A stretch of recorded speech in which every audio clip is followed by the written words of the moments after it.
Our history in Middle Tennessee dates back more than 65 years. We were a group of nonprofit organizations, all behavioral health providers, that in the mid-90s realized that all of healthcare was changing. And that was really the launch of the organization that we are today, where we find ourselves in 6 states.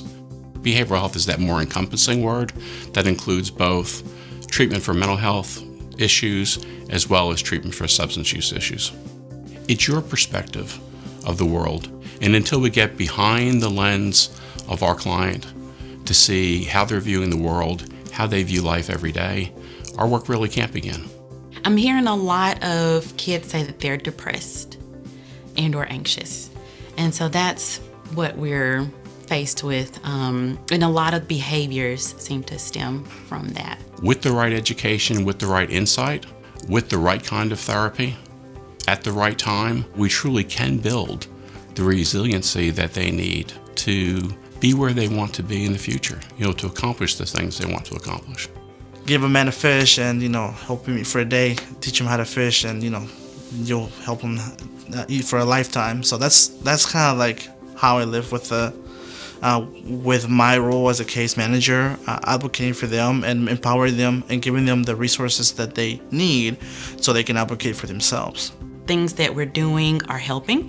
At school, I'm able to talk with teachers. I'm able to work with the parents. I'm able to get in there. And a lot of times when you're in the clinic, you may not be able to talk to teachers as easily.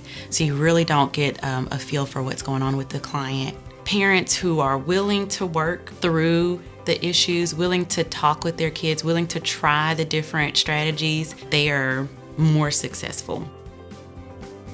I have yet to meet the individual who hasn't been impacted personally by either substance abuse or mental health. Seeking help for a mental health issue or addiction disorder is one of the hardest things that people come to in their life. But our work is most blessed by people spreading the word about the effectiveness of behavioral health care and helping us lower the barriers that prevent people from getting the care that they need. Yesterday, it was a call from an executive in Nashville who was reaching out on behalf of his 15-year-old daughter because she revealed to her mom and dad the day before that she has a severe eating disorder. I was also so privileged to hear from a Metro police officer who I had not heard from in 20 years that was the anniversary of his sobriety. And he was just calling to reach out to say thanks for changing the rest of my life. As a nonprofit that is doing the majority of our work in the Medicaid arena, on a great year we shoot for a 2% operating margin. There is no room for error because we just can't afford to fail the more than 180,000 patients, clients that we serve every year, the more than 5,600 employees that we have.